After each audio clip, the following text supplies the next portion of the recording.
Welcome, everybody, to another episode of Mixed Martial Arts. My name is Austin Shaper.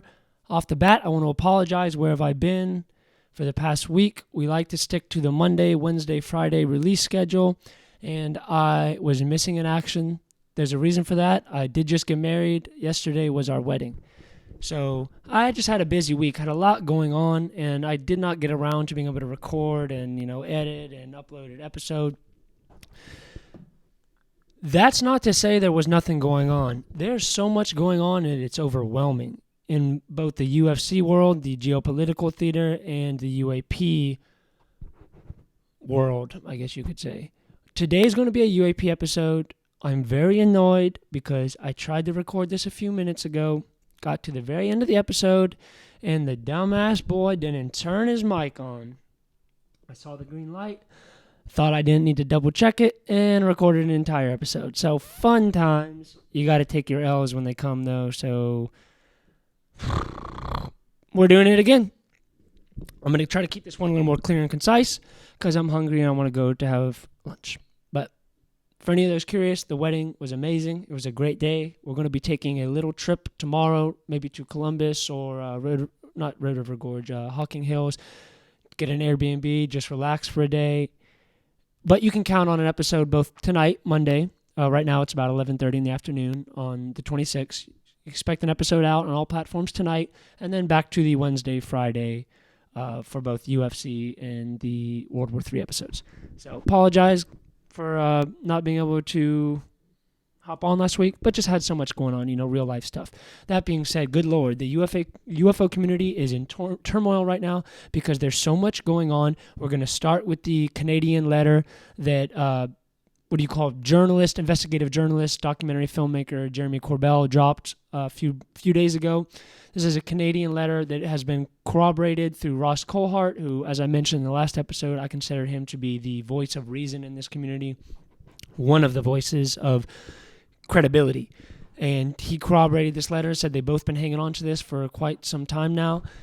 What is this letter that Canada dropped? It's a little complicated. I recommend you go read the entire thing. It's a 2-page document. I am going to pull up this article and read it to you guys. It's a little bit of a summary about it. But this is a documentary. This is a document from a member of parliament. I forget the man's name. But this is a member of parliament who wrote to the defense minister of Canada this spring a few months ago, and this letter just became public. And he speaks both to a specific recovery exploitation material program that Canada has. He claims that they're in possession of these materials, that they've been working with the Five Eyes. There's a Five Eyes materials program of the Allied powers who share intel together, and that they are all in possession of different, evidence and materials, craft, etc. And he wrote this letter largely to convince this defense minister to both get up to date with anything he might not know, to request, confidential briefings on this topic, and that he believes that this information is going to be coming public soon. And keep in mind, what's fascinating about this is that he wrote this before David Grush came out with his News Nation interview.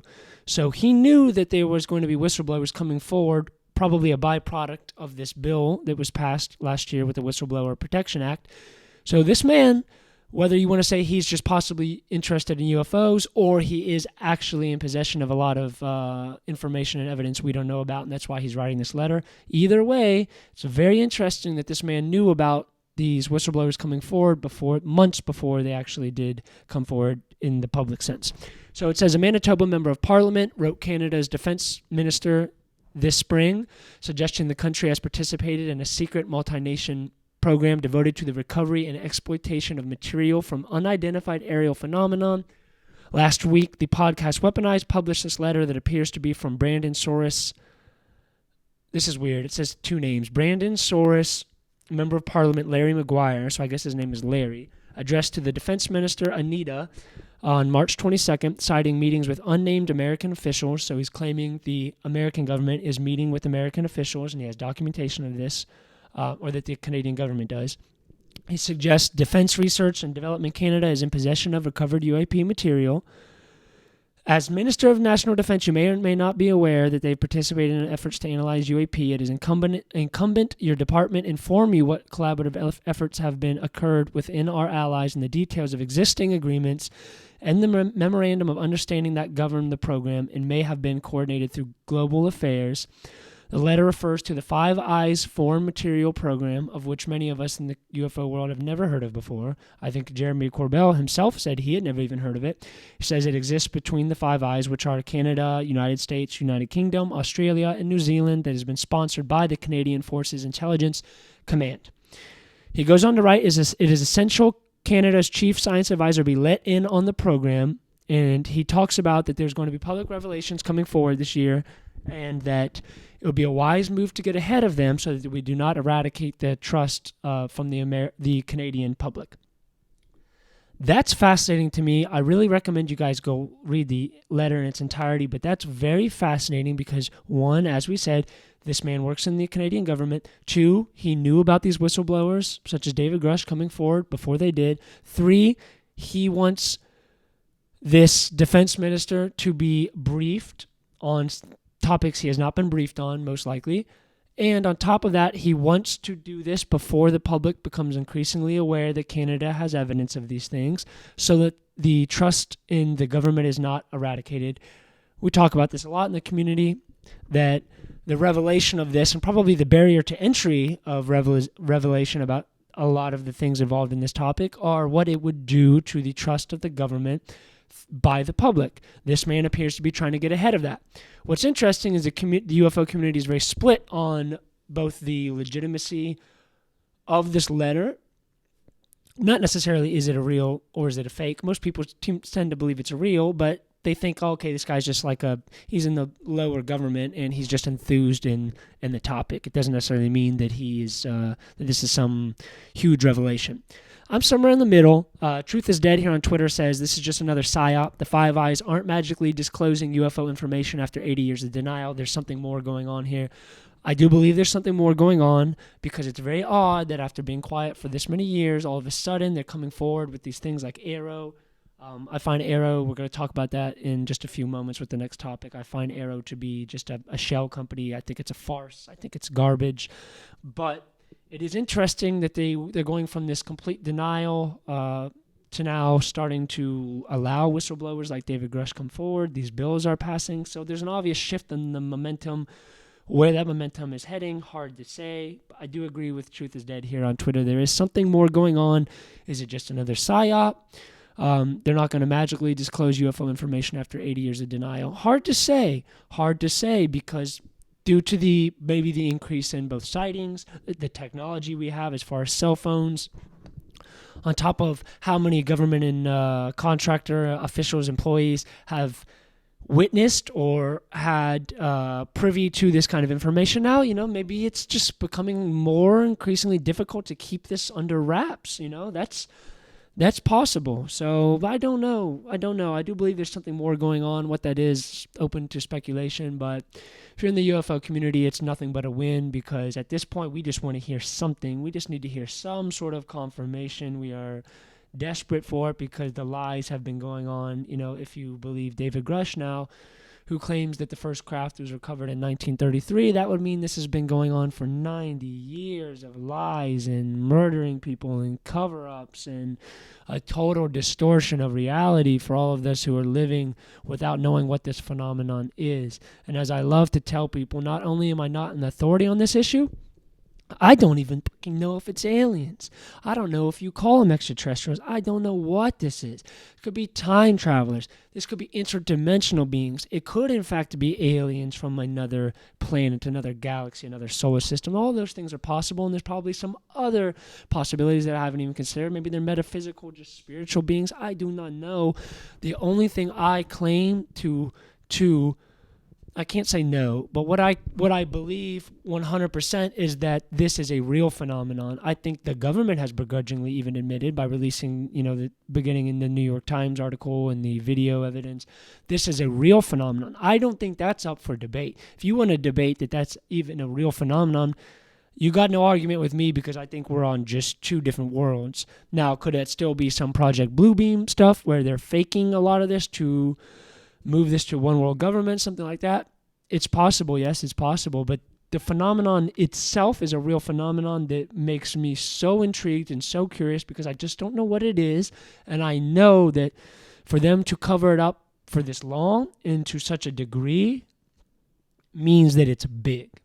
That's what interests me. It's not that I care about little green men with big eyes. I don't care about that. It's not even so much that I care about the technology being implemented into society and some utopian vision of free energy. It's not even that. I'm just curious, what on earth is so big that they have to lie and hide something this long? What is it, and what are the implications if the public knew the truth? Not just in the trust of the government, but what are the implications of what we believe about how we got here and what life means and where we go? And just crazy, man. Fucking crazy, blows my mind. We just want answers. Richard Geldrich says, unfortunately, even if this succeeds, actually, I'm sorry, this is jumping ahead a little bit. He's talking about the next topic we're going to be getting into. What's interesting is, Truth is Dead here says it's a psyop. You're going to hear that a lot from a lot of people. BC Ocean Girl says she tags Justin Trudeau and says and Anita, the Prime Minister, I don't know what you call it. I don't know what the title is in the Canadian government, but she tags him and says, hey, why is there zero transparency with the Canadian people? We all fly commercial airlines. We deserve to be informed of what's in our skies. We deserve to make informed decisions before we travel. Is the cat out of the bag? I think that's the lowest danger on the totem pole. I mean, you're not hearing about jetliners crashing into these UFOs. You're just not hearing about that. Sure, maybe it's happened once or twice, but it's definitely nothing that, this is some sort of advanced technology in some sort of way. Clearly, they can go in the ocean, they can go in the sky, they can go fast as hell all over the place. They've been spotted in space, so clearly the capabilities of whatever these things are, I think the least worry is that it's going to smash into your Frontier Airlines jet going to Hawaii. I don't think that's the risk. I think that's the lowest risk. But to her point, we do deserve to be informed of what's in the sky. Is the cat out of the bag? I don't know. Some people saw this document from Canada as some huge revelation. Other people saw it as, like I mentioned, just an enthusiast with no credibility. Whether he's in government or not doesn't mean he couldn't be a kook. It's a fair point. I'm somewhere in the middle, which is kind of where I usually end up, which is I do think it's one more brick placed in the foundation of disclosure. I think it's an important step, and I do think it's very fascinating that he knew about David Grush before David Grush came forward to the public. Why would he be privy to that information? He's not in the American government. He's in the Canadian government. It makes you think, don't it? Makes you think. I recommend you go check out the letter. At the end of the day, we're not a news station, so I'm not going to sit here and read the whole damn thing. It's rather complicated and very, government-y worded. It's a tough read. But you can. What's fascinating is to me about it, in summary, is that he wants the public to be briefed on this because he believes it's coming to light anyway, and that it's better to jump ahead of it so that you keep some remains of public trust in the Canadian government. I think that the American government should learn a lesson from that. Moving on from the Canadian letter, we have another fascinating development in the UFO community. This is in regards to this new bill. I believe it's been passed through Congress. Now I think it has to go to Senate. This is in addition to what we talked about last week's episode, the Whistleblower Protection Act that caused David Grush and others to be able to come forward now. This is a different one and a more specific one, both in its wording and its possible implications. I want you to listen to this very carefully. Extraordinary new proposed laws demanding disclosure of hidden retrieved non-Earth origin technology. Senate Intelligence Bill gives holders of non-Earth origin or exotic UAP material 6 months to make it available to AARO. That last sentence is where I think it gets dicey. 6 months to make it available to AARO. AARO gives me the heebie-jeebies. AARO gives me Project Blue Book vibes. The reason being, AARO has given, this is the new UFO government authorized public program to supposedly start to help the public, kind of brief us on this and give us answers and investigate the evidence and testimonies and come to some sort of conclusion for the public. So far, they've been doing a shit job about that, and we have come to the conclusion that Dr. what's his name, Sean Kirkpatrick, who is the head of AARO, he either is lying because whistleblowers with direct knowledge, like David Grush, have come forward about this directly to Sean Kirkpatrick. I believe that's his name. I apologize if I'm a little off on that, but they've come to him, and yet he still told the public in the hearing, was it last month, that he has no credible evidence. Now, does that mean that he doesn't believe that witness testimony is evidence, or is it what to do with Ross Coulthart talks about, which is that AARO does not have the security, I think it was called like Title 50, Title 52 Authorization Act, something like that. Basically, it gives them both the security clearance and the need to know about these UAP recovery programs, etc. And because AARO does not possess this, they can sit there, and it's not a lie when they say we do not have credible, verifiable information or evidence of any of these things happen, being extraterrestrial or non-human in origin. It gives them the perfect scapegoat, does it not? Because they're not even authorized legally to have that information. So they're not lying per se when they go out and he tells the public this. So to me, this means a couple things. One, it means that AARO, like I said, is either lying or they're not privy to the knowledge. Hard to say they're not privy to it when you have people like David Grush coming forward and saying, I directly gave the evidence to them. What I think this is, the second point, is that AARO is some sort of scapegoat, some sort of place where it's like, okay, and it's admittance of there's so much going on with the UFO world now. There's so much stuff coming to surface that we have to show the public something. A full, complete denial is not the right move because the public isn't going to even buy that. But the public might buy a shell program that does not have the access and the clearance to this type of material and evidence.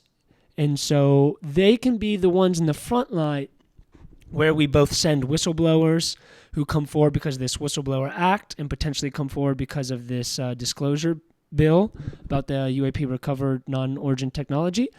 They can come to us, we can collect all this and basically shut them the hell up. We give them a place to go, and then we give them nowhere to go past there. I think that's what AARO is. AARO is garbage, and until something else happens to change that opinion, I'm pretty set on that. Now, in regards to this new bill, it is fascinating because it's much more specific in its wording.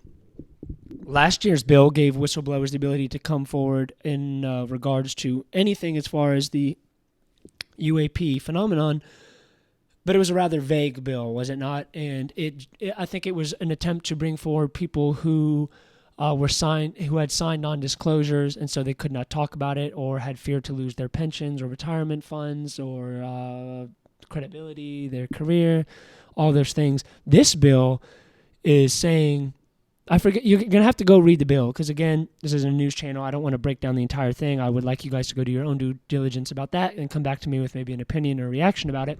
But in short, it gives them a certain time period. I think it's 6 months to make it available to AARO, whether they have craft, material, knowledge of a program, information on the program, its location, its whereabouts, all these things. I think it was like 180 days for them to be able to come collect the evidence from these whistleblowers. So, while I don't find it good that AARO is going to be the recipient of this, I find that to be depressing. It is very fascinating that this comes out only, this new proposed bill, which I believe still has to go to the Senate, but it's very fascinating that this comes only 3 weeks after David Grush's testimony. So clearly this is sparking an interest in the government, or it's either newly sparking it and they're moving rapidly forward because they're curious, and some of them have been briefed. We've heard from senators who claim that they've been briefed and they know about some of these programs, and I believe congressmen as well. But this to me says that there's either an interest that's being sparked or there's a plan that's being rolled out, that this has been already kind of discussed, and this is just the rollout of the red carpet slowly over time. Either one to me is a win, and either one is fascinating. As I always say, when the government does give us disclosure, is it going to be truthful? Is it going to be all-encompassing? Is it going to be authentic? No. I do not believe that for a heartbeat, but I do believe that this could pin these entities, these companies, these private contractors who David Grush alleges have been in possession of this material and gotten it out of the government. And, it's possible the president and his team and all these members of the government are not privy to this information is because it's been sold off to these private contractors who do not, they're not beholden to the government. They've got the money, they've got the secrecy, they've got the power. And this bill, it's fascinating because if they've kept this secret, let's just hypothesize here. They've kept this secret, if it's true, whatever the phenomenon is, they've kept it secret for, if you believe David Grush's testimony, since 1933, that's 90 years of secrecy. How the hell are you going to use the government to drag them into the light, out of the darkness, and begin to tell us about this? On one hand, to me, I don't think these people are beholden to the government, so you can try to go through these official channels and means all you want. I don't know if it's going to work. They can just cover it up or create a shell program, such as Arrow. They can do a lot to cover it up. Or this is where it gets interesting, how, from their perspective, these private contractors, let's say one of them gets summoned to give testimony begrudgingly because this program gets revealed through this new bill, either evidence or material recovered or whereabouts of the locations of where they're keeping these, whatever it may be. Somebody is sworn, what do you call it? They're summoned to provide their sworn testimony. Let's say someone from Raytheon or something like that, some defense contractor. How the hell are they going to continue to keep this secret if they have to admit even one iota of it being true? Let's say they come out because of this bill, and in 6 months, one of them gives testimony, says, and he lies about everything. He says, no, we don't have craft, we don't have bodies, we don't think this is non-human intelligence, we hear the usual shit. But he says, yes, there is a program that was designed to track this phenomenon. Let's just say he says that. The program is real. Everything else you hear is fake. How can he walk that narrow tightrope where he admits that's true? Because what's that going to do? That's going to open the floodgates. If you think that Congress and the Senate are now increasingly curious about this topic and coming to the conclusion they're being kept in the dark because of whistleblowers like David Grush, what are they going to think if any admission of this program, any iota of this is admitted in some sort of closed-door session? Or let's say it's a public hearing, and the public hears about this. You're never going to get anybody to stop. If you admit any of this is real, good luck stopping the dam from bursting, And they've been able to keep this dam from bursting because they have not had to admit the existence of these programs at all. And they've not been in the government. They've been out in private contractors. So they can let the government try to deal with this. They can let the public try to go through these official channels. Meanwhile, they're over here in the dark doing illegal operations to fund these off the books so nobody can track them. Nobody can summon them to testify. It's a perfect scapegoat. But because of this new potential bill, in addition to the Whistleblower Act passed last year, we're heading in a crazy direction. What that direction is, the UFO community is very split. As I always say, we are a very skeptical, a skeptical lot because we know something's going on. And as I mentioned, I don't know what the fuck it is. Is it aliens? I don't know what it is. Something is being kept secret from the public that I believe would change the public's perception about everything. And I believe that's the government's fear. And I think it would uncover a lot of dark things the government has done, which would eradicate all public trust. So there's plenty of reasons for them to keep this secret. And if one iota of this secret program or material or craft or location of craft or project name gets revealed through this act, I can see this as a dam bursting. And that is where we have reason to be optimistic. Not everybody thinks that that's true. Let's read a couple opinions.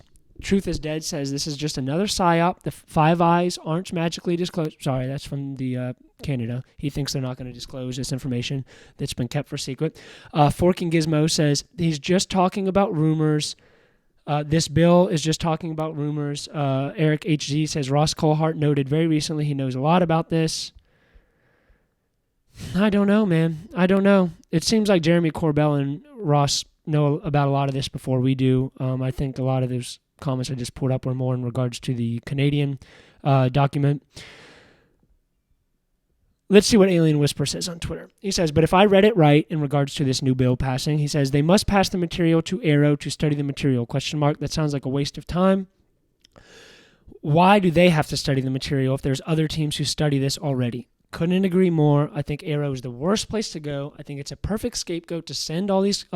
It's like the ball is being moved down the court step by step, but they find a new way to hide. These people are crafty. You gotta give them credit. They are crafty individuals, and they've been keeping this secret for so long. So now it's like, okay, you guys want to talk about UFOs and aliens? We'll admit that there's something to it.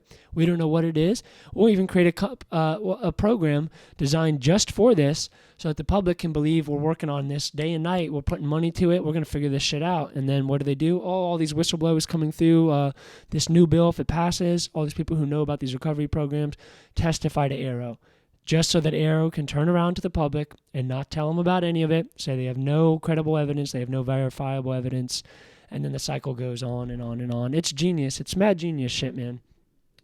Cosmic Road says, as long as AARO is a part of the cover-up, I'm not sure what good this would do, but it is exciting to see Congress getting involved. Fingers crossed this will actually result in something. That's my opinion, too. That's my overall opinion. There's plenty of reason to be skeptical and hesitant, but there's also reason to be a little optimistic that we're figuring out something. There's clearly an agenda that's being moved forward. Now, is this an organized agenda of an intentional disclosure? And is it from the goodness of their heart? I think that is the most naive thing you could possibly think. The government doesn't want to tell us anything about this. I don't think it's from any form of transparency. I think it's more due to the dam that they've used to hold back this wave for so long is bursting. And two, maybe they can weaponize this information. Maybe if they can't keep it secret, the next play is, okay, well, how can we use this information to benefit our control, our power, our money, our position in the world? How can we use this to benefit us if we have to tell the public? And how much do we have to tell the public? Do we have to tell them we killed people for this? Do you have to tell people about the cover-ups, about how this affected geopolitics, about this, how this affected our nuclear programs and the potential of actual war? Or can we just tell them, oh, by the way, 6 months ago we found a frequency, a radio frequency from another planet. So we do believe there's life, but all this stuff in the past, Roswell, there's nothing to see there. But the phenomenon is real, but we just found out about this. There's so many ways they can spin it. At the end of the day, I think the community should be optimistic because we need answers about whatever this is. I was at my wedding yesterday, and at the after party, we somehow got to talking about this stuff. And as I always say, my dog in this fight is not that I'm sitting here saying it's little green man. I'm just saying there's something big being kept secret that I believe the gravity of it is potentially one of, if not the biggest secrets kept in the history of mankind.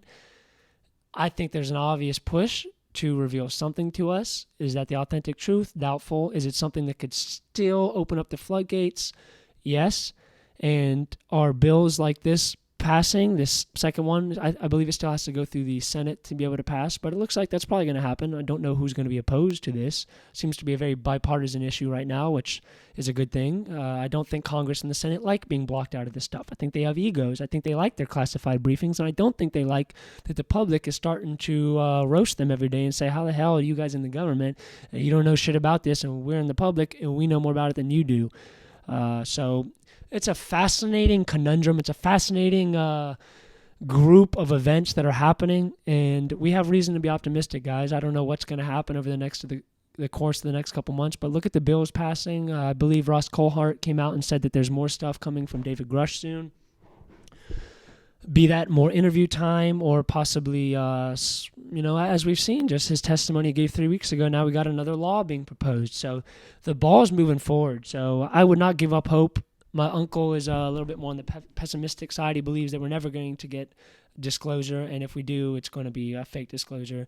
I think that there's a reason to believe that. But at this point, man, beggars can't be choosers. We just want to know. So if they give us even a little bit, and if it happens through this bill being passed, bada boom, bada bing, that starts to move the ball down the court even faster. And eventually someone's going to squeal piggy, and they're going to come forward with a photo, video, physical evidence that we're going to be able to see, and that's going to be the day where people can't hide this any longer. That day is coming sooner rather than later, I believe. I appreciate you guys for tuning in. I kept this one a little briefer just because I'm so fucking annoyed that I recorded an entire episode without my mic being on. Oh, you live and you learn, don't you? So I'm going to be going out of town tomorrow just for a day. We're going to have like a little mini honeymoon. We're doing our actual honeymoon later in the year. Just going to be doing a little mini trip, but you can count on this episode. By the time you hear it, should be out Monday evening. And then Wednesday and Friday, we're going to do the next 2 episodes. So back to our regularly scheduled program. I appreciate you guys for being patient. I'm having a blast doing these. I love talking about these things. And as I admit this on every episode, I'm not an authority. I'm not some voice to be listening to of breaking news or like this is the guy to go to because he knows what I'm talking about. I'm purely enthusiastic about this, and I'm fascinated and intrigued by it, and I love finding other people in the world who love talking about this stuff as well. A lot of people talk about boring shit. It's much more fun to talk about interesting topics, you know? So that's really what this is about. As usual, I'm going to keep the UAP, the UFC, and the World War III episodes separate so that people who are not interested in all of them don't have to sit here and listen to me drone on and on about something they don't care about.